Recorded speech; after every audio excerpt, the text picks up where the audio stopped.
pour cette date d'amour pour Christ. Parce que là, vous ne le faites pas pour un homme, mais vous le faites pour votre Dieu. Et votre Dieu qui voit ce que vous faites ne manquera pas de vous bénir. Amen. Vous verrez que même dans le naturel, avec Israël, chaque roi qui faisait quelque chose pour Dieu, Dieu le bénissait toujours. Chaque fils de Dieu faisait quelque chose, Dieu le bénissait toujours. Et même dans le spirituel, chaque fois qu'un fils de Dieu s'abandonne à Dieu, soutient la cause de Dieu et tout le reste, Dieu bénit toujours. Amen. Donc tout ce que vous mettez à votre disposition pour la cause de Dieu, Dieu ne manquera pas de vous bénir. Amen. Votre présence à l'église, vos genoux par terre pour prier pour que les cultes réussissent, vos prières pour que Dieu sauve vos membres de famille, tout ce que vous faites, les temps là que vous consacrez à Dieu, Dieu pensera à vous. Et viendra vous bénir. Amen. Ainsi, sans plus tarder, je vous demanderai de vous lever. Nous allons lire rapidement la parole de Dieu. J'avais commencé à parler hier sur la raison de ce titre-là, l'épouse chef-d'œuvre. J'ai montré que le thème de l'année, c'était de nouvelles créations, n'est-ce pas? Devenons une nouvelle créature en Christ. Et on ne peut pas dire que nous sommes l'épouse de Christ si nous ne devenons pas une nouvelle créature en Christ. N'est-ce pas? Mais avant d'entrer là-bas, nous allons d'abord prendre la parole de Dieu dans Philippiens chapitre 3.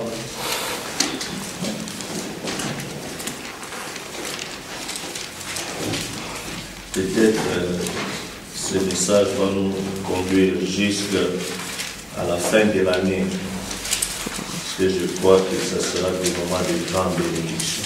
Amen. Philippiens chapitre 3.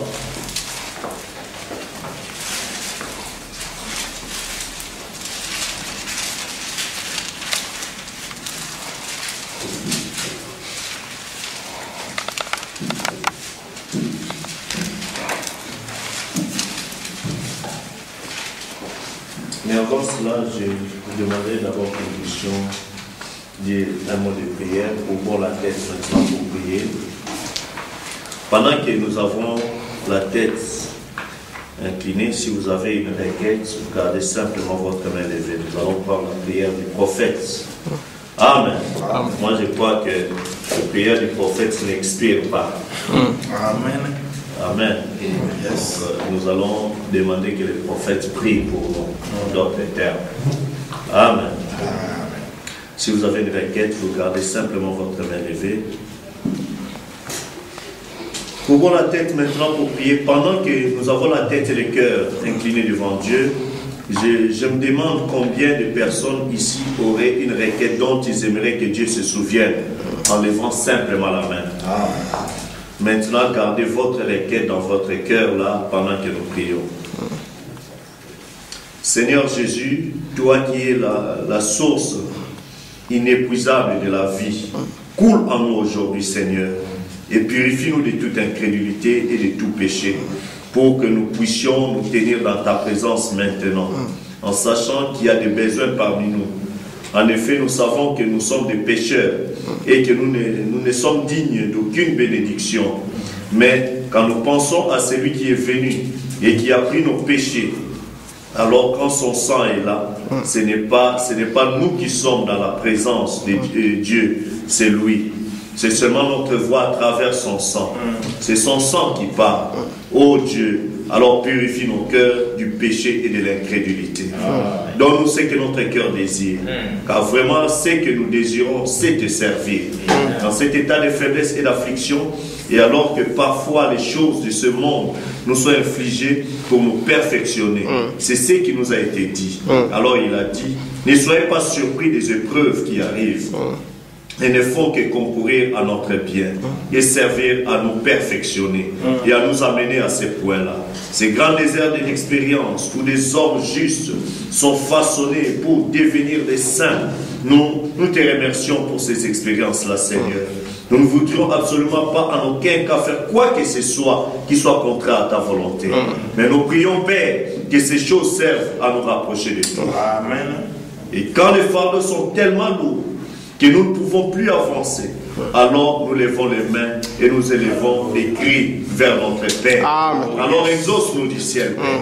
Guéris-nous, donne-nous une bonne santé dans l'intérêt du royaume de Dieu. Bénis ta parole ce matin, Seigneur. Ta parole est la vérité. Maintenant, nous sommes assemblés ici à l'église. Nous prions, Seigneur, pour chaque prédicateur, Seigneur Jésus. Et nous prions, Seigneur, pour les administrateurs et pour les diacres et les huissiers, Seigneur, les laïcs et les nouveaux venus parmi nous. Que ce jour soit un don. Nous nous souviendrons longtemps à cause de ta présence. Nous nous attendons à des grandes choses ici ce matin, Seigneur. Nous avons annoncé la dernière minute qu'il y aurait une réunion. Nous avons le sentiment qu'il y a un but à accomplir. Que ton but soit atteint, Seigneur. Car nous le demandons au nom de Jésus, alors que nous nous soumettons à toi. Amen. Amen. Amen. Que Dieu bénisse. Alors que vous êtes encore debout, nous allons ouvrir nos livres dans Philippiens, chapitre 3.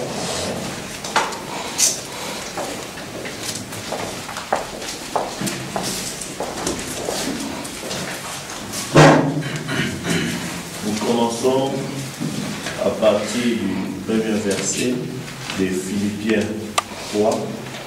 Lisons tous ensemble. Est-ce que tout le monde a trouvé Philippiens chapitre 3? Ouvrons nos Bibles dans Philippiens chapitre 3.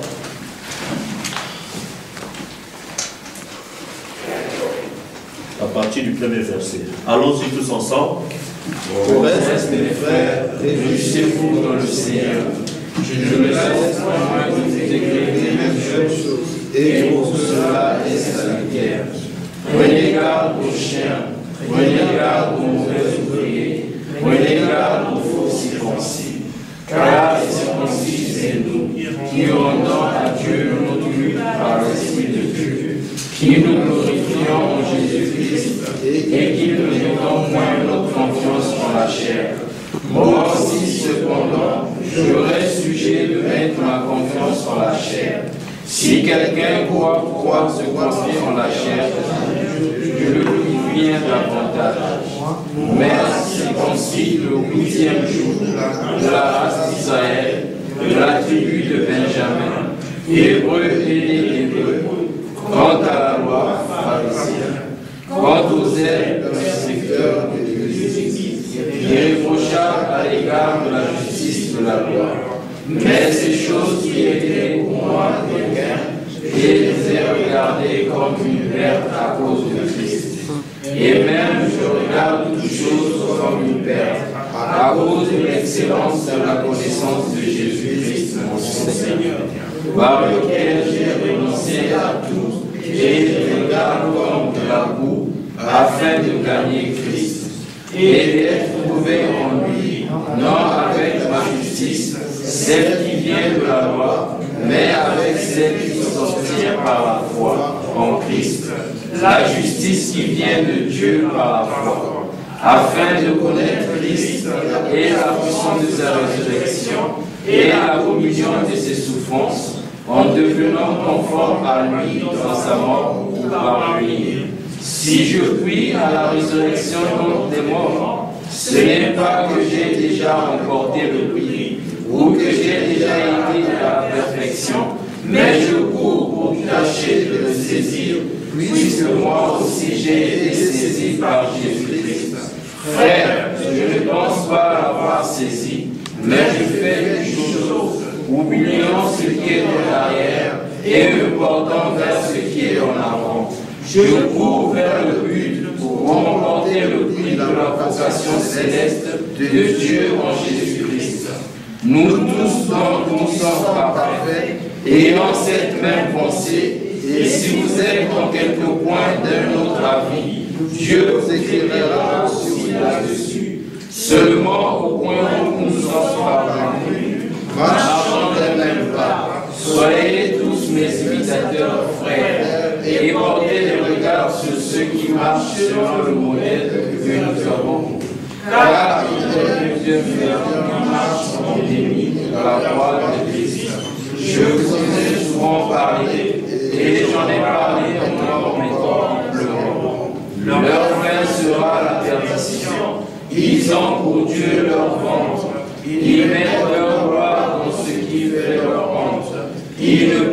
aux choses de la terre, mais notre cité à nous est dans les cieux, d'où nous attendons aussi comme sauveur le Seigneur Jésus-Christ, qui transformera le corps de notre humiliation en le rendant semblable au corps de sa gloire, par le pouvoir qu'il a ressuscité de toutes les choses. Amen. Inclinons nos têtes pour la prière. Dieu notre Père, ta parole est une lampe, la lumière qui éclaire le sentier de chaque croyant, pour le faire entrer dans la présence de Dieu. Amen. Alors qu'elle nous fait avancer, Seigneur, comme une lanterne que nous tenons à la main. Tu n'as pas fourni assez de lumière pour que nous puissions voir la fin dès le commencement. Mais je marche par la foi. Yes, sir. Mais comme un homme qui traverserait, Seigneur, une forêt obscure la nuit, et c'est là que nous sommes. Yes. La lumière qu'il a à la main ne lui fournit que ce qu'il faut pour avancer pas à pas. Oui. Les sentiers conduisent en haut. Mais tout ce qu'il faut, c'est de marcher avec la lumière. Alors que la lumière brille aujourd'hui sur la parole, pour nous faire avancer d'un pas de plus vers le royaume de Dieu. Nous les demandons au nom de Jésus. Amen. Amen. Vous pouvez vous asseoir. Donc, comme je disais, le sujet que je souhaitais aborder ces temps qui nous restent jusqu'à la fin de cette année, peut-être quelques séances, des réunions, c'est le chef-d'œuvre. Nous avons cette année parlé sur ce qu'il faut pour devenir de nouvelles créatures en Christ. Amen. Si nous ne devenons pas de nouvelles créatures en Jésus-Christ, nous ne sommes pas sauvés. N'est-ce pas? Amen. La Bible dit que celui qui n'a pas l'esprit de Christ ne lui appartient pas. Amen. Amen. Et la Bible dit dans 1 Corinthiens 12 que si quelqu'un est en Christ, il est une nouvelle créature. Les choses anciennes sont passées et voici toutes choses sont devenues nouvelles. Amen. Les choses anciennes doivent passer. Votre ancien tableau doit être effacé, doit être détruit pour avoir un nouveau tableau. N'est-ce pas? Donc nous aussi, c'est pourquoi nous avons montré cela durant toute cette année, je dirais, parlant de plusieurs facettes sur la nouvelle naissance, sur la délivrance totale. Si nous ne sommes pas délivrés totalement, nous ne sommes pas nés de nouveau. Amen. Et si nous ne sommes pas nés de nouveau, nous n'avons pas accès dans le royaume des cieux. Si nous n'avons pas accès dans le royaume des cieux, ça veut dire que l'enlèvement n'est pas pour nous. Si l'enlèvement n'est pas pour nous, c'est-à-dire que nous allons passer par la grande tribulation. Si nous passons par la grande tribulation, rien ne nous certifie que nous serons la Vierge forte. Est-ce que vous comprenez? Donc c'est pour dire que le message que nous avons reçu, c'est le message qui prépare l'épouse pour l'enlèvement. C'est qu'elle peut dire amen. Et l'enlèvement dont nous parlons, c'est quelque chose de large. Amen. L'enlèvement, c'est un long processus. Est-ce que vous me comprenez? Donc, l'enlèvement, c'est un processus, ça veut dire que ça commence quelque part et ça termine quelque part. Yes. Est-ce que vous comprenez? Je vais vous donner, par exemple, l'exemple qui me vient à l'esprit maintenant dans les 7 âges de l'Église. Vous êtes avec moi dans l'âge de l'Église de Laodicée, dans les 7 visions que Frère Branham a eues. Il y a quelque chose qu'il a dit qui était vraiment frappant, que j'aimerais partager avec vous. Amen. Amen. Il dit, parmi les 7 visions qu'il a eues, alors il dit, je vais prendre ça rapidement, parmi les visions qu'il a eues, je suis à la page